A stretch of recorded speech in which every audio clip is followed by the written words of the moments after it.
योगी किसान, बदलते भारत की शान।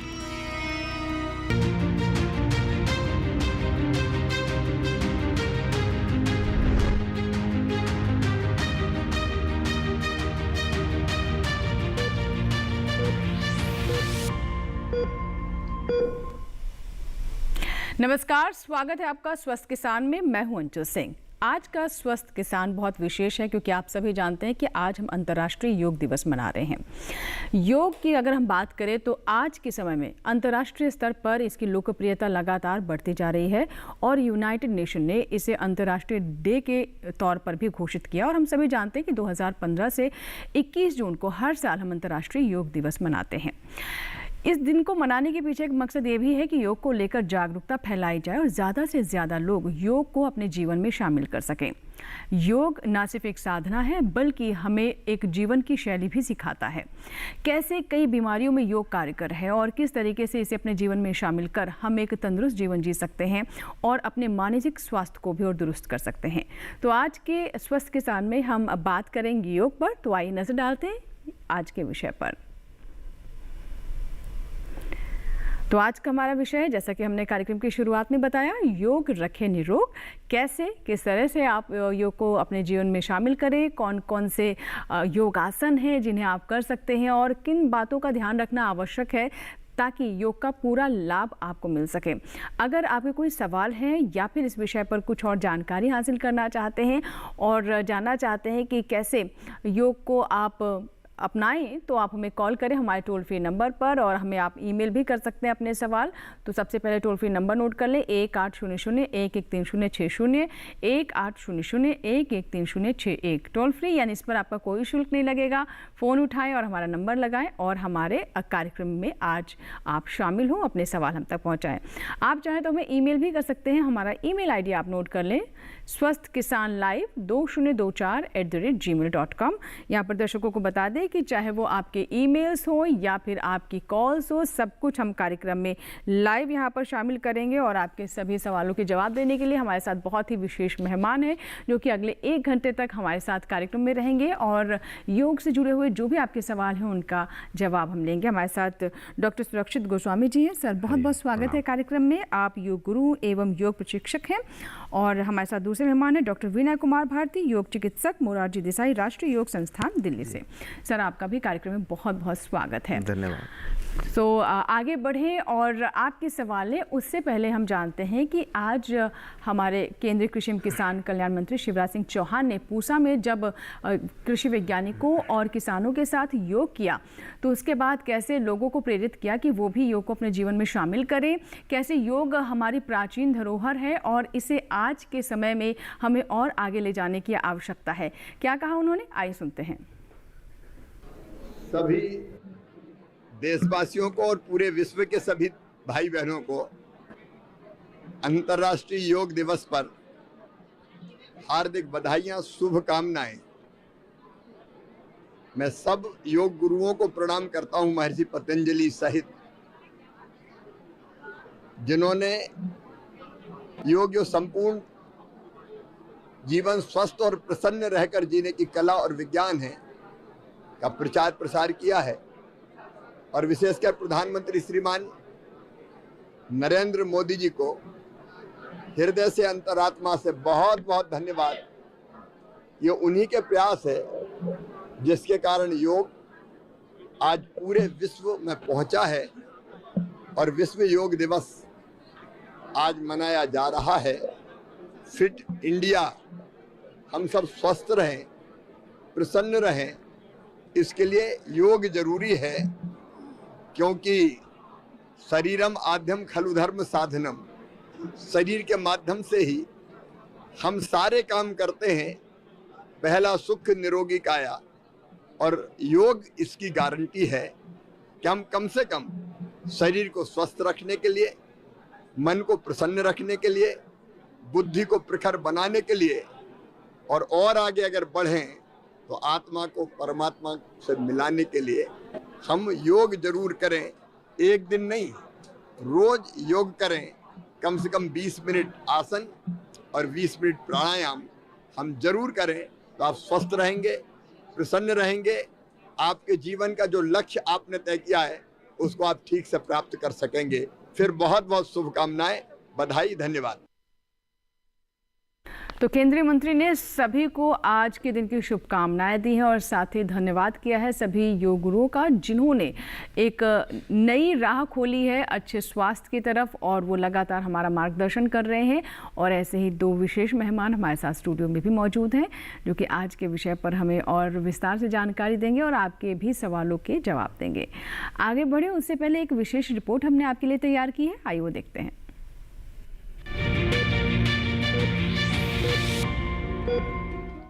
नमस्कार, मैं हूं भूमि। आज हम बात करेंगे एक ऐसी प्राचीन भारतीय परंपरा की जो अब एक वैश्विक स्वास्थ्य आंदोलन बन चुकी है, योग। बिल्कुल भूमि, योग शब्द संस्कृत के युज धातु से निकला है, जिसका अर्थ है जुड़ना, मिलना या एक हो जाना।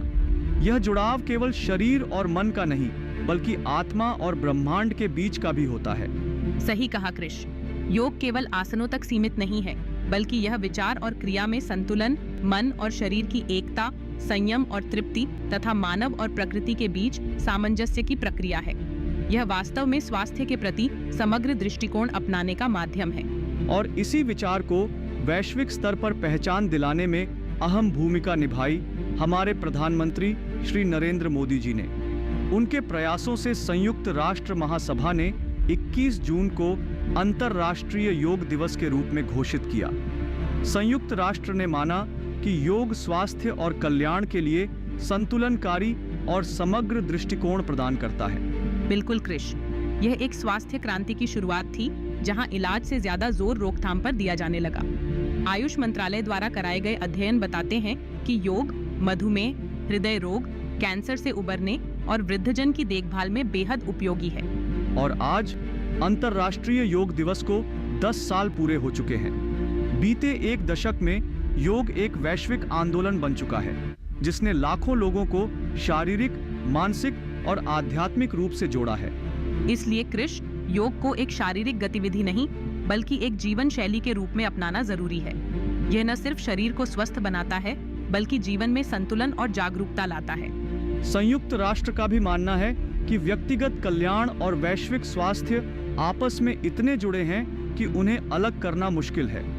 योग हमें खुद की और पृथ्वी की देखभाल की भावना सिखाता है। वास्तव में योग वसुधैव कुटुंबकम की भावना को जीता है। तो आइए योग को अपनाएं, स्वस्थ शरीर, शांत मन और संतुलित जीवन की ओर कदम बढ़ाएं। ऐसी ही उपयोगी जानकारी के लिए जुड़े रहिए हमारे साथ। धन्यवाद।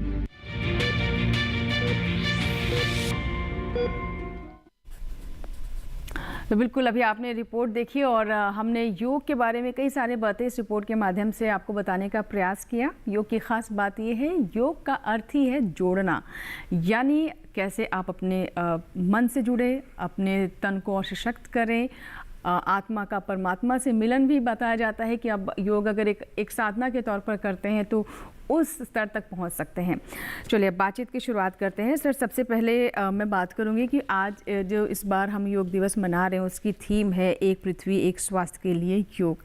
और जैसे हमने देखा भी है कि हमारे देश में प्रधानमंत्री लगातार इसे और प्रोत्साहित करने के लिए प्रयास कर रहे हैं। खुद वो योग करते हैं और पूरे विश्व को एक कुटुंब बताते हैं। तो इस विषय को किस तरह से देखते हैं?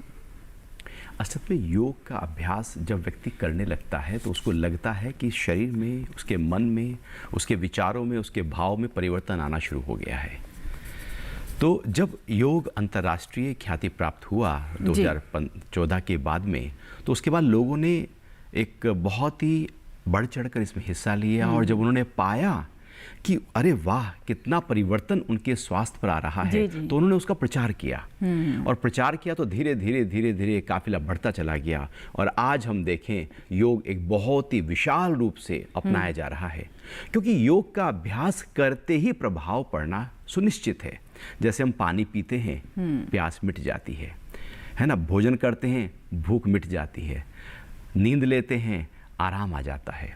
ठीक ऐसे योग का अभ्यास करते ही आप थोड़ा सा अभ्यास कीजिए, तनाव दूर हो जाएगा, क्रोध दूर हो जाएगा, अभ्यास करते ही जो शुगर लेवल हाई हो रहा था वो नीचे आना शुरू हो जाएगा, जो वजन बढ़ रहा था वो कम होना शुरू हो जाएगा, कमर दर्द है वो ठीक होना शुरू हो जाएगा। या यूँ कहें कि किसी भी तरीके से शरीर पर जो भी विकृति आ रही थी, योग का अभ्यास करते उसका लाभ हमारे ऊपर मिलना शुरू हो जाता है। इसलिए योग आज इस तरह से एकदम विस्तृत होता जा रहा है क्योंकि उसका वैज्ञानिक पक्ष सामने आ रहा है। जी जी बिल्कुल। और देखिए ये कोई आस्था का नहीं है कि कोई आस्था वाला विषय है, इसमें वैज्ञानिक तर्क भी हैं।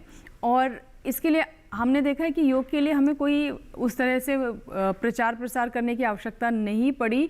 ये तो कहते हैं ना माउथ पब्लिसिटी, जब लोगों ने किया और अंतर्राष्ट्रीय स्तर पर लोगों ने किया, विदेशों में लोग इसे कर रहे हैं, इतने सारे सेंटर हमने देखे दूसरे देशों में भी खुले हुए हैं, तो ये अपने आप ही इसका प्रचार होता गया और लोगों ने फ़ायदा महसूस किया। इसीलिए उस फ़ायदे को ज़्यादा से ज़्यादा तक पहुँचाने का प्रयास हमारा देश भी कर रहा है।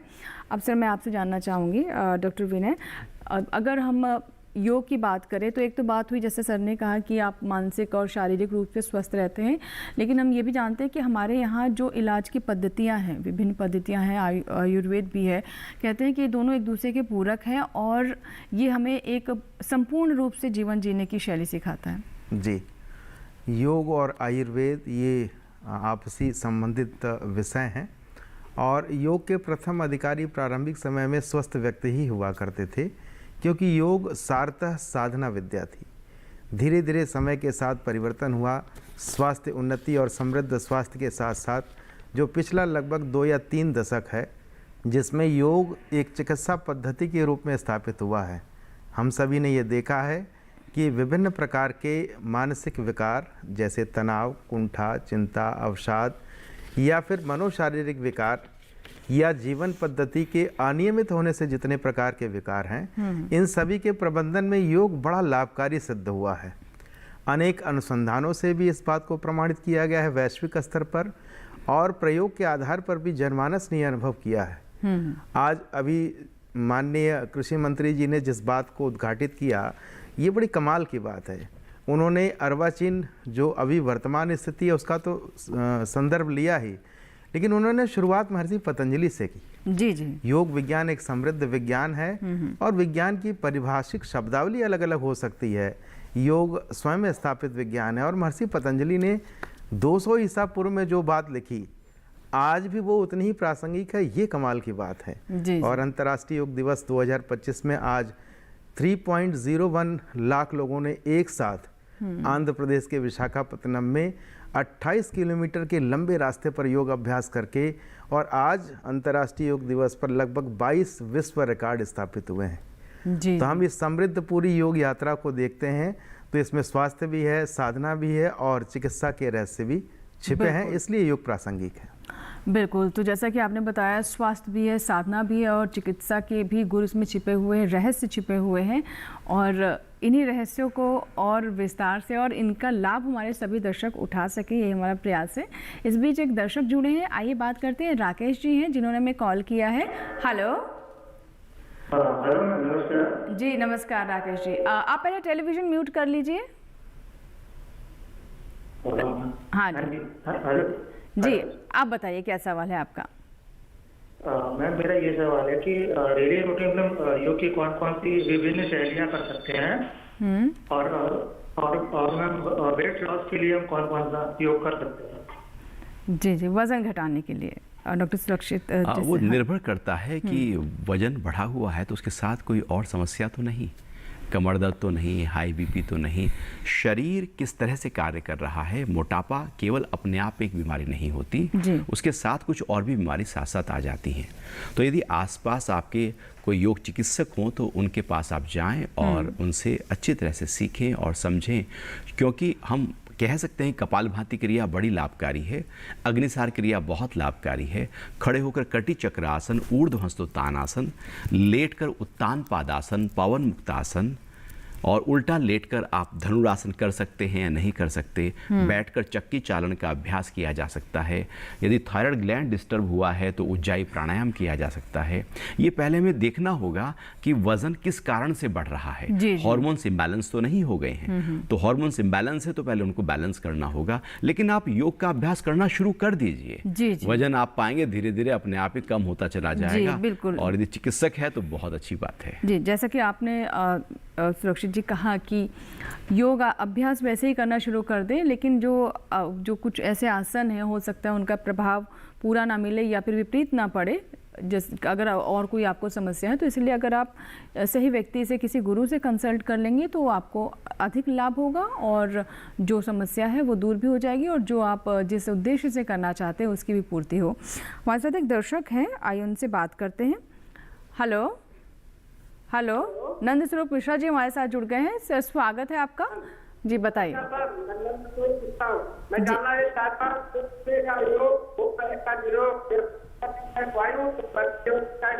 नंद स्वरूप जी आपकी पूरी आवाज नहीं पहुंच पा रही, हमसे फिर से अपना सवाल दोहराएं।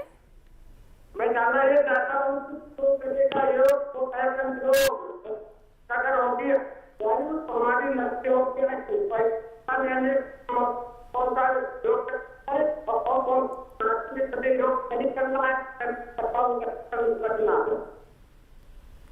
सर समझ पाया? नहीं, स्पष्ट नहीं हुआ। नंद स्वरूप जी आपकी आवाज़ नहीं आ पा रही है ठीक से। अगर आप हमारे साथ लाइन पर हैं एक बार फिर से बता दें और थोड़ा कम शब्दों में अपनी बात कहने का प्रयास करें। मैं जानना ये चाहता हूँ कि कौन सी ऐसी बीमारियां हैं जो हम ले सकते हैं। कौन सी बीमारियां हैं जिनमें योग से लाभ मिल सकता है, ये कहना चाहते हैं आप? जी सर, जी सर, जी सर। अच्छा, डॉक्टर विनय, कौन सी ऐसी बीमारियां हैं, क्योंकि ये भी बड़ा डिबेटेबल रहता है कि योग का मतलब एक जीवन शैली है, स्वस्थ हैं तो स्वस्थ रहें, या फिर उन बड़ी बीमारियों में भी ये काम करता है, उन्हें जड़ से ख़त्म कर सकता है। देखिए, योग चिकित्सा की बात अपने आप में इतना भी आसान नहीं है। जैसा आज के समय में एक रील कल्चर चल पड़ा है, जहां हम 15 सेकंड में 10 सेकंड में किसी बीमारी के बारे में कोई टिप्पणी कर देते हैं और जनमानस उससे बड़ा आकृष्ट भी हो जाता है कई बार। लेकिन वो ठीक बात नहीं है और कई बार लोग उसका नुकसान भी झेलते हैं। योग चिकित्सा जब आप किसी व्यक्ति के किसी विकार प्रबंधन करते हैं तो उसका अपना एक समृद्ध विज्ञान है, उसका अपना एक तरीका है। तो मैं यही सलाह दूंगा कि जो भी इस प्रकार के जो सामान्य विकार हैं वो तो दैनिक अभ्यास है, जैसा आदरणीय सुरक्षित गोस्वामी सर ने कहा कि दैनिक अभ्यास से कई बीमारियों का प्रबंधन स्वतः ही हो जाता है। लेकिन यदि असाध्य बीमारियां या थोड़ी क्लिष्ट कठिन बीमारियां हैं तो उनकी एक पूरा विधिवत परीक्षण और योग चिकित्सा की पद्धति अपना करके, विशेष रूप से जो अभी वर्तमान समय में जीवन पद्धति से संबंधित समस्याएं जैसे मधुमेह है, जैसे मोटापा है, जैसे उच्च रक्तचाप है, जैसे रीढ़ की हड्डी से संबंधित विकार सर्वाइकल या लंबर स्पॉन्डिलोसिस है, ये सारी समस्याएं, इनके प्रबंधन में योग का बड़ा महत्वपूर्ण इसका लाभ हम लोगों ने देखा है। और बतौर चिकित्सक मैं ये कह सकता हूँ कि यदि आप सही योग गुरु या संस्थान या योग चिकित्सक के समीप और सानिध्य में रह करके सीखते हैं तो निश्चित ही ये सब जो बीमारियां आज के समय में है इसमें बड़ा ही लाभ मिलता है। लेकिन अंतिम सलाह यही दूंगा कि किसी विशेषज्ञ के निर्देशन में, संरक्षण में, उनके मार्गदर्शन में ही विकार से संबंधित योग अभ्यास करें, नहीं तो सदैव तो योग अन्यथा जीवन भर का रोग। गलत अभ्यास भी बड़ा नुकसान पहुंचा सकते हैं, इस बात को ध्यान में रखते हुए और फिर उसका योग प्रशिक्षण लें। जी बिल्कुल। और जैसे कि अगर हम इसे अपने जीवन शैली का हिस्सा बना लें और शुरुआत से ही, बचपन से ही बच्चों में भी इसके बीज बो दें कि उन्हें योग करना ही है, तो शायद वो जो बीमारियां हैं जिन्हें हम घातक बीमारियों के तौर पर जानते हैं, शायद वो हमें ना ही घेरे। हम ज़्यादातर लोग अच्छे स्वास्थ्य के प्रति प्रेरित भी हों और अच्छे स्वास्थ्य के साथ ही जीवन बिता सकें। फिलहाल इसी के साथ ही यहाँ पर वक्त है एक छोटे से ब्रेक का, लेकिन ब्रेक के बाद जब वापस आएंगे तो जैसा कि हमारे एक दर्शक ने जानना चाहा कि वेट लॉस में कैसे योग काम करता है, तो इसके साथ साथ हम जानना चाहेंगे और किस किस तरह के लाभ हो सकते हैं। कई बार लोग घुटनों के दर्द की समस्या के बारे में बात करते हैं, कमर दर्द, पीठ दर्द, बहुत तरह के ऐसे दर्द हैं जिन्हें वो सिर्फ दवाओं के एक पेन किलर खा करके उसे दबाते रहते हैं। तो इन सब में कैसे लाभ हो सकता है और कैसे आप एक अच्छी जीवन की ओर अग्रसर हो सकते हैं, जानेंगे छोटे से ब्रेक के बाद। कहीं मत जाइएगा, देखते रहें स्वस्थ किसान।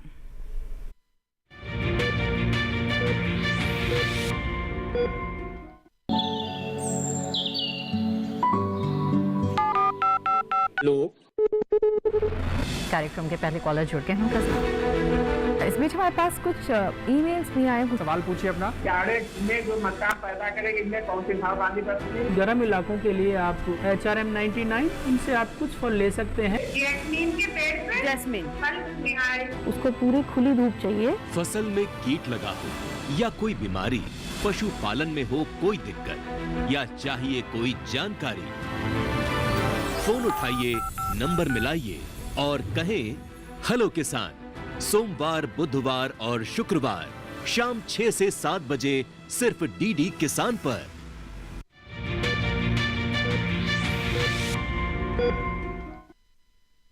ब्रेक के बाद एक बार फिर आपका स्वागत है। आप देख रहे हैं स्वस्थ किसान। आज हम बात कर रहे हैं योग से कैसे बने निरोग और सब कैसे आप इन समस्याओं का समाधान कर सकते हैं। स्वास्थ्य संबंधी समस्याओं को योग से कैसे ठीक किया जा सकता है।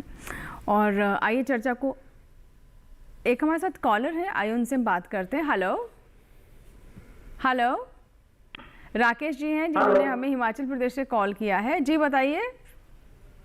मेरा ये प्रश्न है, जैसे कि हमारा शरीर जो है मोटापा है, क्या योग से मोटापा को कम करने का कितना फायदा होगा अगर अपने मोटापा को जो है योग से कम कर पाए तो? ठीक है राकेश जी, देखिए इसी पर मैं आने भी वाली थी। ब्रेक से पहले भी एक सवाल आया था।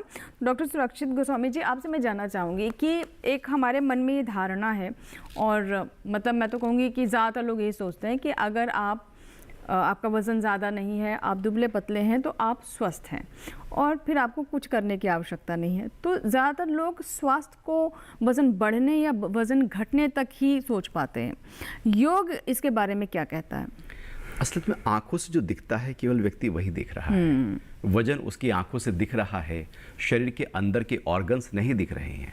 वो एंडोक्राइन ग्लैंड्स कैसे कार्य कर रही हैं वो नहीं दिख रहा है। मन कैसे कार्य कर रहा है वो नहीं दिख रहा है।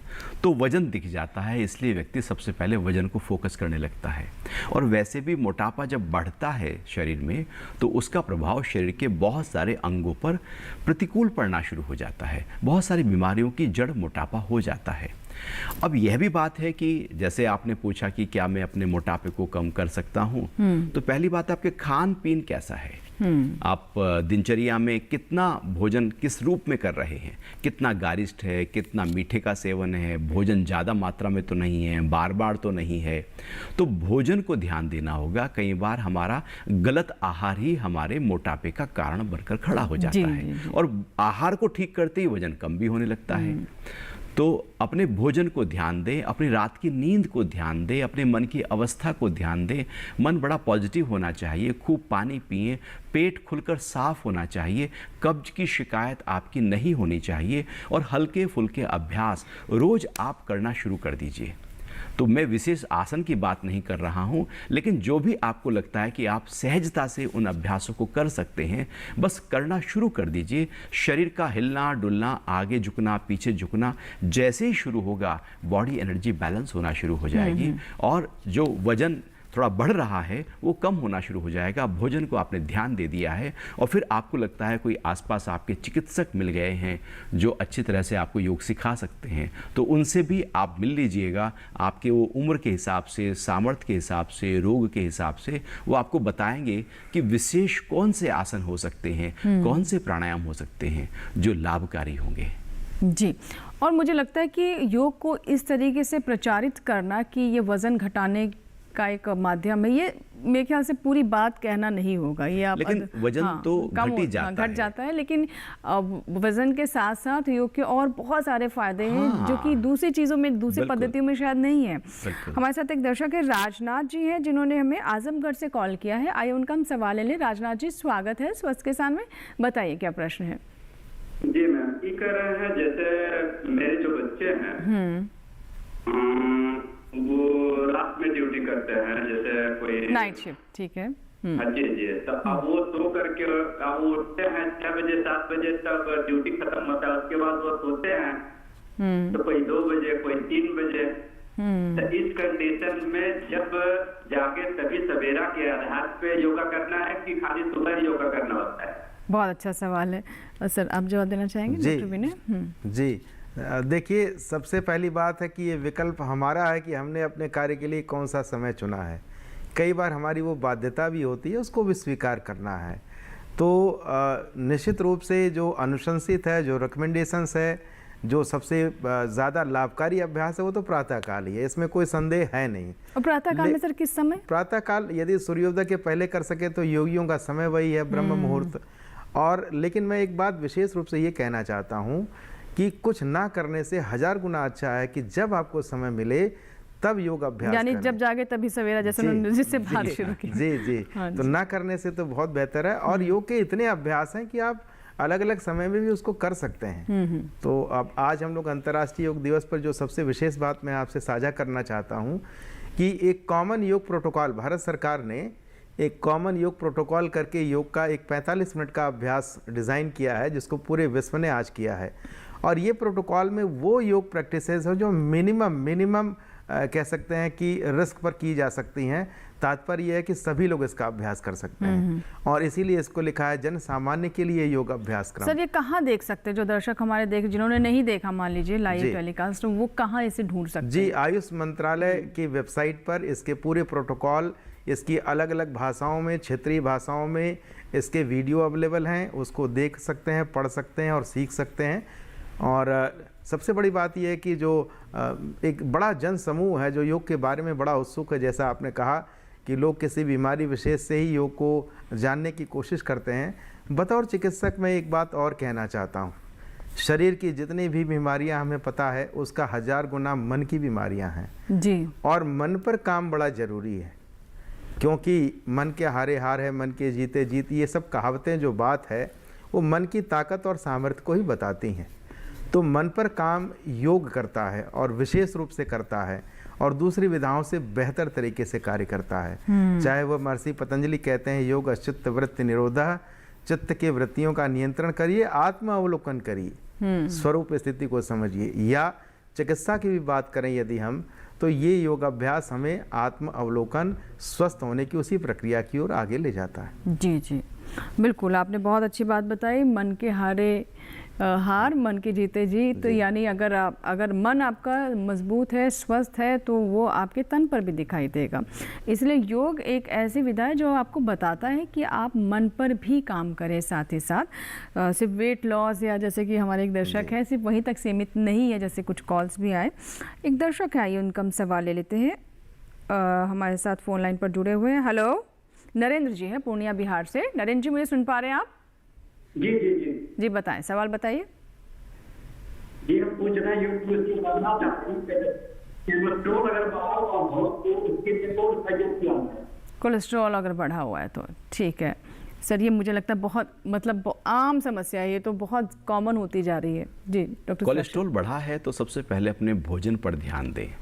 आप भोजन कर क्या रहे हैं? ऐसा तो नहीं है कि चिकनाई वाला भोजन बहुत ज़्यादा किया जा रहा हो, तो भोजन में चिकनाई की मात्रा को बिल्कुल मिनिमम कर दें, ना के बराबर कर दें। क्योंकि यदि आपने 2-4 आसन किए भी और आप भोजन चिकनाई वाला करते गए, आहार आपका अशुद्ध रहा, ठीक नहीं रहा, तो वो समस्या बढ़ती चली जाएगी। तो सबसे पहला काम करें, भोजन पर ध्यान दें। और उसके बाद में यदि कोलेस्ट्रॉल के साथ कोई और समस्या नहीं है, केवल कोलेस्ट्रॉल बढ़ा है, तो कपाल भाती क्रिया बड़ी लाभकारी होगी, अग्निसार क्रिया बड़ी लाभकारी होगी, कुछ खड़े होकर सूर्य नमस्कार का अभ्यास बड़ा लाभकारी हो जाएगा।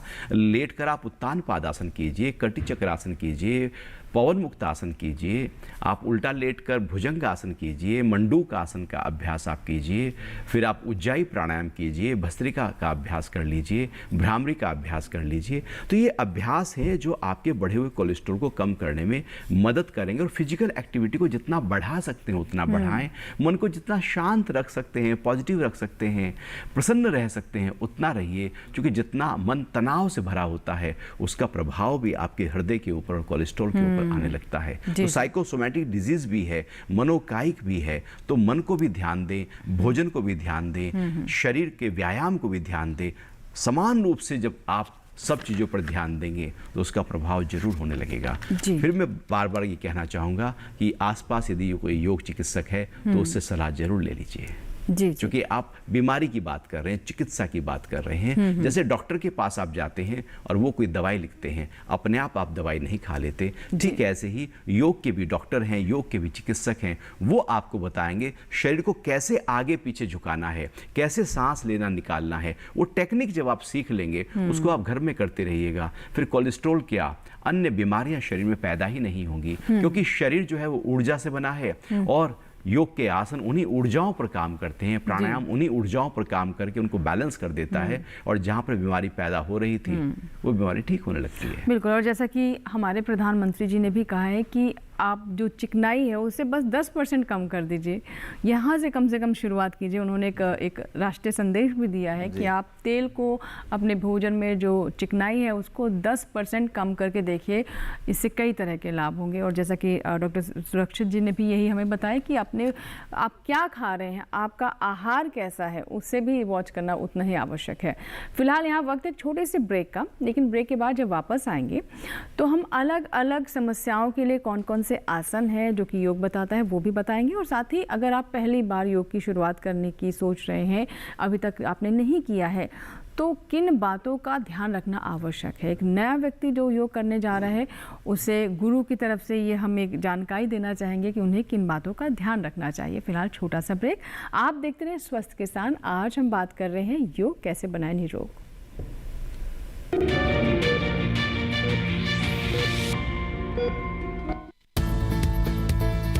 किस फसल की क्या है चाल, किस मंडी का क्या है हाल, उतरते चढ़ते भाव का असर,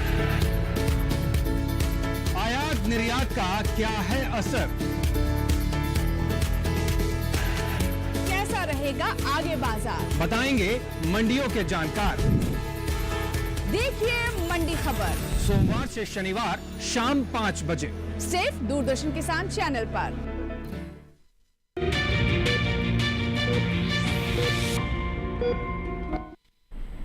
ब्रेक के बाद एक बार फिर आपका स्वागत है। आप देख रहे हैं स्वस्थ किसान और योग पर अपनी चर्चा को आगे बढ़ाते हैं। और डॉक्टर विनय, मैं आपके पास अब आना चाहूँगी, जैसे ब्रेक से पहले मैंने कहा और दर्शकों का भी इस पर बहुत ज़्यादा हमारे पास सवाल आते हैं अक्सर कि कैसे कैसी बीमारी या किसी समस्याओं में योग काम करता है। तो वो कौन कौन से आसन है, जैसे कोलेस्ट्रॉल पर तो हमने बात की, ऐसे मधुमेह पर भी सवाल आते हैं, थायराइड पर भी सवाल आते हैं, कई बार आर्थराइटिस को लेकर के भी सवाल आते हैं। तो इनके लिए ये एज अ प्रिवेंटिव मेजर कैसे योग काम कर सकता है, या फिर अगर किसी को है तो उसे कम करने में उस समस्या को कैसे? जी, बतौर योग चिकित्सक हमने जो अनुभव किया कि लगभग 40 वर्ष की अवस्था के बाद के लोगों को कहीं न कहीं योग चिकित्सा की आवश्यकता पड़ती है। इससे प्रारंभिक अवस्था या उम्र के लोग सामान्य स्वास्थ्य के ही रहते हैं या बीमारियां होती हैं तो दमित अवस्था में रहती हैं।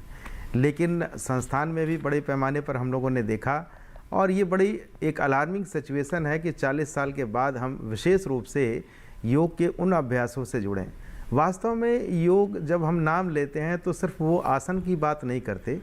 योग एक पूरी तरीके से अनेक क्रियाओं का एक समन्वय है और उसमें प्रार्थना भी है। ये योग की शुरुआत सदैव प्रार्थना से होती है, और यदि हम दैनिक प्रार्थना करें, मंगल कामना करें, अच्छे विचार, शुभ विचार, यदि प्रातः काल ही इसका हम उच्चारण कर लें और इसका मनन कर लें तो हमारी मानसिक स्थिति पर पूरे दिन उसका प्रभाव रहता है।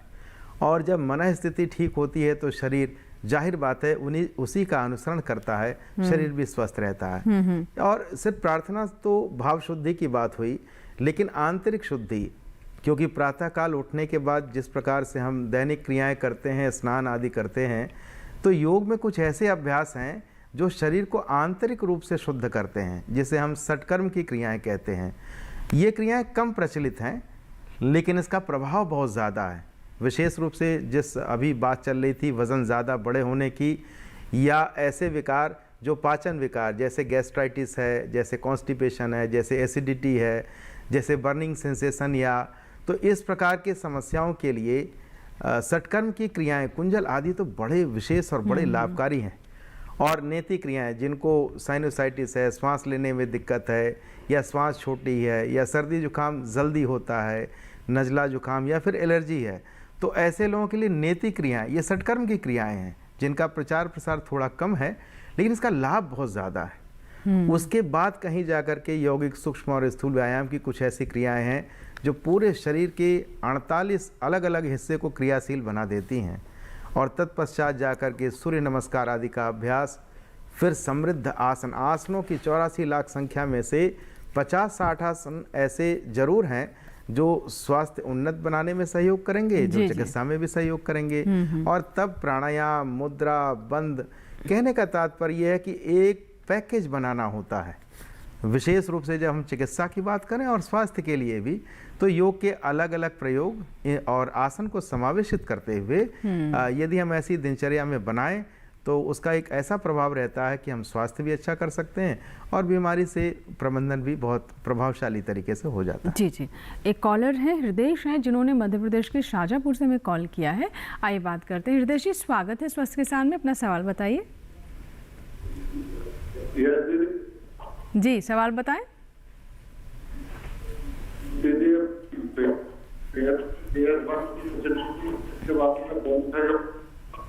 हृदय जी, आपकी आवाज़ नहीं ठीक से पहुंच पा रही है, एक बार फिर से सवाल दोहराइए।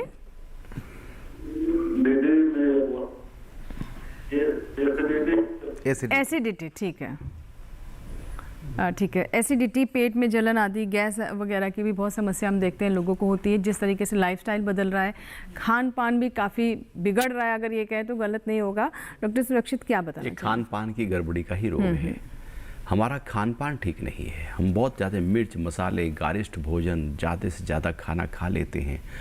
भोजन का टाइम सही नहीं होता, रात को खाते सो जाते हैं, या दिन में व्यायाम नहीं करते, शरीर को हिलाते डुलाते नहीं हैं।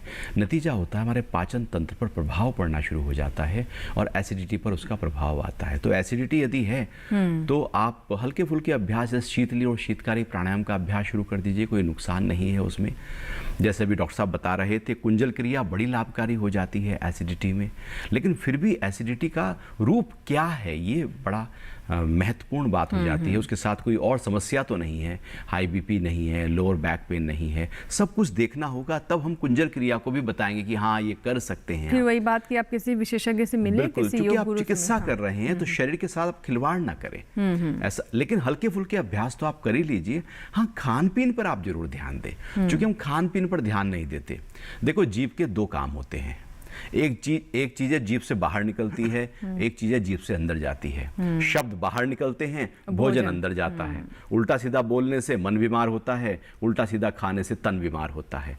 अक्सर शरीर की बीमारियां उल्टा सीधा खाने से होती हैं और मन की बीमारियां उल्टा सीधा बोलने से होती हैं। सारे संबंध गलत शब्दों के आधार पर होते हैं और सारी बीमारियां गलत खाने से आधार से। जीभ कंट्रोल कर ली, उसने जीवन कंट्रोल कर लिया। बिल्कुल, इसीलिए चूंकि 2 मुख्य कार्य हो रहे हैं, लोगों से संपर्क साधना हो।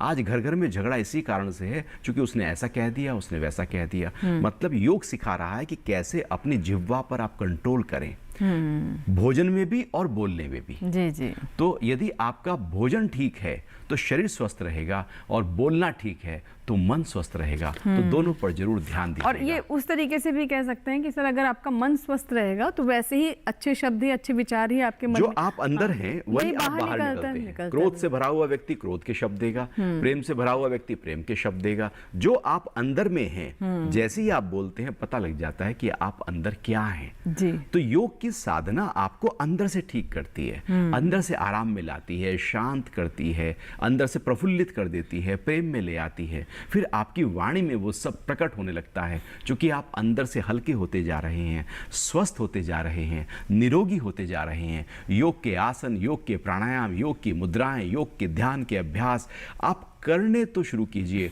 और फिर पक्का कीजिए कि एक दिन भी ऐसा नहीं जाएगा जब हम योग का अभ्यास नहीं करेंगे। यदि मैं अपना ही उदाहरण दूं तो हमने 1979 से योग का अभ्यास शुरू किया था और आज करीब 46 साल हो गए हैं। ऐसा कोई दिन नहीं गया होगा जब हमने योग का अभ्यास नहीं किया होगा। हम कहीं भी यात्रा कर रहे हो तब भी योग का अभ्यास जरूर करते ही हैं। ऐसे ही प्रण बना लीजिए आप सब भी कि जैसे ब्रश रोज करते हैं, नहाते रोज है, खाते रोज है, सोते रोज है, ऐसे ही योग का अभ्यास रोज करेंगे तो आप निरोगी रहेंगे। जी जी बिल्कुल। और अपने आप ही जब आप करना शुरू करते हैं तो मन से आपकी आवाज़ आती है कि आप इसे करें, क्योंकि उससे आपको शांति मिल रही है और आप स्वस्थ महसूस कर रहे हैं, जीवन में नज़रिया भी बदलता है, एक आप कैसे जीवन को देखते हैं उसका एटीट्यूड भी बदलता है। एक हमारे साथ दर्शक है आसिफ जी हैं, जिन्होंने हमें कश्मीर से कॉल किया है। आइए बात करते हैं। जम्मू कश्मीर से हमारे साथ है आसिफ हुसैन जी। जी स्वागत है आसिफ हुसैन साहब, क्या सवाल है आपका? जी मैम। जी नमस्कार। नमस्कार। अस्सलाम वालेकुम। जी मैं कश्मीर से बोल रहा हूँ। जी जी बताइए। डिस्ट्रिक्ट अनंतनाग से। मुझे ये पूछना था कि एक्चुअली जब हम कोई एक्सरसाइज करते हैं या फिर नमाज पढ़ते हैं तो एक नमाज में वो एक्सरसाइज होती है, लेकिन उसमें हमें ना बहुत ज्यादा एसिडिटी होती है। अच्छा। तो ये किस कारण होता है? वैसे तो मैं बाकी मेडिसिन लेता हूँ, तो उसके बावजूद जब ये काम करता हूँ या कोई एक्सरसाइज करता हूँ तो उसमें हमारा ये जो है एसिडिटी की लेवल बहुत ज्यादा है। डॉक्टर विनय पूछना चाहेंगे कुछ सवाल? जी देखिए, एक बार उसके सारे परीक्षण हो जाने के बाद 2-3 सावधानियां विशेष रूप से बरतनी हैं। एक तो जैसा चर्चा लगातार चल रही है कि भोजन समय से हो और सात्विक हो। तो भोजन यदि तामसिक है तो ऐसे आहार से बचें। सात्विक भोजन से कैसे, मतलब हमारे दर्शकों को समझाया सात्विक और तामसिक भोजन का क्या अर्थ है? तामसिक तमस प्रधान, अंधकार, अविद्या, अज्ञानता, मूढ़ता और विकार देने वाले भोजन, जितने भी प्रकार के मतलब मांसाहार भोजन है, उन मांसाहार भोजन का निषेध है योग अभ्यास में। और जब भी योग अभ्यास करते हैं तो स्वतः धीरे धीरे ये चीज़ें यदि आप पहले से सेवन करते हैं तो छूट भी जाती हैं। राजसिक भोजन, तला भुना, मिर्च मसाला, तीखा, चरपरा, खट्टा, इनका भी निषेध है योग अभ्यास में। और यदि जीवन में इस प्रकार का भोजन है तो धीरे धीरे योग अभ्यास शुरू करें, कॉमन योग प्रोटोकॉल शुरू करें, ये भी कम होगा। सात्विक भोजन घर का वो भोजन है जिसे खाने के बाद आप कभी भी रिग्रेट फील नहीं करते, पश्चाताप नहीं करते कि ये भोजन हमने क्यों कर लिया। जबकि राजसिक और तामसिक भोजन में ये पश्चाताप जुड़ा ही रहता है। एसिडिटी के बारे में आपको विशेष रूप से ये कहूँगा कि आसन अभ्यास के संदर्भ में जितने पीछे मुड़ने वाले आसन हैं उनका निषेध करें। विशेष रूप से वाले सर कैसे आसन? जैसे ऊष्ट्रासन ना करें, चक्रासन की जरूरत नहीं है, और अग्निसार आदि क्रिया छोड़ दें, कपालभाति न करें। देखिए, योग चिकित्सा में ये बड़ा ज़रूरी है कि क्या करें जानने से पहले क्या नहीं करें ये जानिए, क्योंकि यदि आप गलत अभ्यास कर दिए तो नुकसान निश्चित है। जैसे लाभ निश्चित है अच्छे अभ्यास का, वैसे नुकसान भी निश्चित है।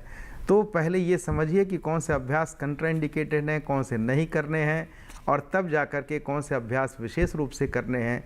और ये सारी बातें घूम फिर करके वहीं आती हैं कि किसी योग्य गुरु के संरक्षण में जाके सारी बात बताइए। ये सिर्फ एक पक्ष है जब हम एक बात करते हैं। पूरी दिनचर्या कैसी है, खान पान कैसा है, रहन सहन कैसा है, प्रोफेशन क्या है, सोने उठने का समय क्या है, नींद पूरी होती है कि नहीं होती है, ये सारी चीज़ें डिसाइड करती हैं कि हमारा स्वास्थ्य कैसा है। और तभी हम योग चिकित्सा प्रभावी तरीके से कर पाते हैं। 1, 2, 4 प्रैक्टिस बोलने या करने से मैं नहीं समझता कि बहुत ज़्यादा प्रभाव होता है। और सटीक प्रभाव के लिए तो आपको ये करना ही होगा। जी जी बिल्कुल। डॉक्टर सुरक्षित, जैसा कि मैंने कार्यक्रम के शुरुआत में भी ब्रेक से पहले हमने कहा कि ये जो सवाल आ रहे हैं मेरे ख्याल से जानकारी का पूरा अभाव ना होने की वजह से है, और हमारा मकसद भी है कि लोगों को जागरूक किया जाए। एक सामान्य व्यक्ति जो योग की शुरुआत करना चाहता है वो कहाँ से करे, कि शुरुआत किस तरीके से किया जाए? जो सबसे सरलतम अभ्यास है वहाँ से शुरुआत करनी चाहिए। जैसे श्वास तो हमारे साथ चल ही रहा है, वो तो आ रही है जा रही है, बस श्वासों को लंबा और गहरा भरना शुरू कर दीजिए। ध्यान पूर्वक जितना हो सके अधिकतम श्वास को भरें और श्वास को निकालें। आप ऐसे करते ही योग का अभ्यास, इसका मतलब आपने आरंभ कर दिया। जरूरी नहीं कि योग में आसन ही शुरू करें तो योग का आरंभ माना जाएगा। आप प्राणायाम का अभ्यास, गहरी श्वास शुरू कर दीजिए, योग का आरंभ हो गया। फिर आपको लगेगा अरे वाह, श्वास भरने से कितना फ़ायदा हो रहा है। तनाव है, क्रोध है, झल्लाहट है, उद्विग्नता है, मन हलचल से भरा है, गुस्सा बहुत आ रहा है, आप केवल गहरा श्वास भरना शुरू कर दीजिए। उसी समय आप पाएंगे जैसे मन हल्का हो रहा है, तनाव मुक्त हो रहा है, जैसे भीतर से कोई शांति प्रकट हो रही है। और जब आपको केवल श्वास के गहरे भरने का ये लाभ अनुभव होना शुरू हो जाएगा तो अंदर से एक जिज्ञासा उठेगी। जब एक छोटे से अभ्यास का इतना प्रभाव है तो थोड़े और अभ्यास यदि दिनचर्या का हिस्सा बन जाएं तो कितना प्रभाव होगा। फिर हल्के फुल्के अभ्यास, सूक्ष्म क्रियाएं, जैसे शरीर के जितने भी जोड़ हैं उनको एक मूवमेंट दे दें, गर्दन को हिला लें, कंधों को घुमा लें, कोहनियों को घुमा लें, कलाई को घुमा लें, टखनों को, पंजों को, कूल्हे को, कमर को। इसलिए योग के आसन खड़े होकर, कमर के बल लेटकर, पेट के बल लेटकर, बैठकर, मतलब शरीर को अलग अलग तरीके से, ऐसा कोई भी हिस्सा अंग नहीं रहता जहां पर हम दबाव या खिंचाव नहीं डालते। तो जितना आप कर सके, सहजता से कर सके, बहुत सरलता से कर सके, बिना ज़्यादा प्रयास के कर सके, उतना आप करना शुरू कर दीजिए, उतना ही काफ़ी है। और आपको लगेगा जैसे ही कुछ आसन करेंगे, जैसे शरीर में स्फूर्ति आ गई, शरीर हल्का हो गया। अब दिनचर्या में जो आप कार्य कर रहे हैं वो कार्य बड़ी आसानी से होने लगेंगे और सांझ आते आते भी आप थकेंगे नहीं।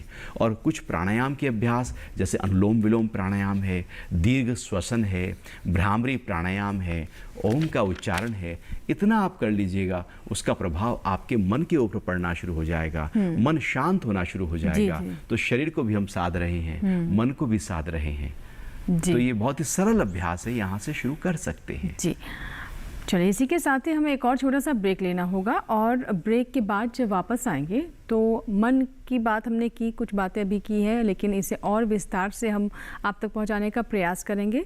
भाग दौड़ भरी ज़िंदगी में हम देख रहे हैं कि स्ट्रेस कितना हो गया है, स्क्रीन टाइम बढ़ता जा रहा है। कई लोगों की मजबूरी है स्क्रीन टाइम, लेकिन कई लोगों को लत सी लग गई है। ऐसे में हर वर्ग के व्यक्ति को कैसे योग एक फ़ायदा पहुंचा सकता है, स्क्रीन टाइम को कैसे मैनेज करें और इसका आपके शरीर पर और मन पर विपरीत असर ना पड़े, और अगर पड़ा है तो उसे कैसे ठीक किया जाए, बात करेंगे छोटे से ब्रेक के बाद। कहीं मत जाइएगा, देखते रहें स्वस्थ किसान।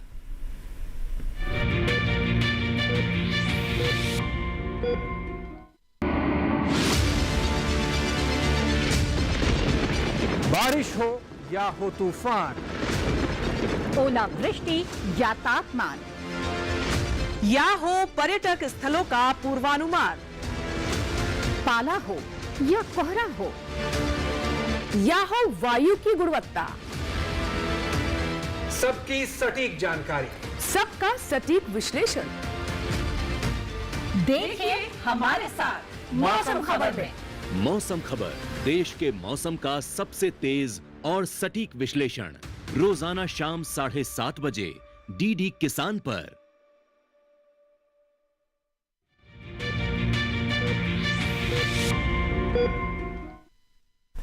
ब्रेक के बाद एक बार फिर आपका स्वागत है। आप देख रहे हैं स्वस्थ किसान। आइए चर्चा को आगे बढ़ाते हैं। डॉक्टर सुरक्षित, जैसे ब्रेक से पहले मैंने कहा कि लाइफ बहुत स्ट्रेसफुल हो गई है। लोग घर में सुबह से निकलते हैं और रात में जब घर पहुंचते हैं तो कहते हैं बड़ा स्ट्रेसफुल दिन रहा। मतलब किसी से आप पूछे कैसा रहा आपका दिन, तो इट वाज वेरी स्ट्रेसफुल। तो स्ट्रेस लगता है जैसे जीवन का एक हिस्सा सा बन गया है, लेकिन इसे मैनेज करना भी उतना महत्वपूर्ण है स्ट्रेस, क्योंकि कई तरह की बीमारियों की जड़ भी है। और जैसे कि ब्रेक से पहले मैंने कहा कि जो mobile screen time, reel scrolling, ये भी हम देख रहे हैं बहुत हो रहा है। तो हमें स्ट्रेस को मैनेज नहीं करना, एक्चुअली स्ट्रेस से ही ऊपर उठ जाना है। अच्छा, मैनेज तो उसको किया जाता है जो बहुत ज़रूरी चीज़ होती है, जैसे आप मनी मैनेजमेंट करते हैं, है ना। लेकिन स्ट्रेस को मैनेज क्यों करें? योग आपको स्ट्रेस से ही ऊपर उठा देता है, तनाव मुक्त कर देता है, फिर तनाव रहता ही नहीं है।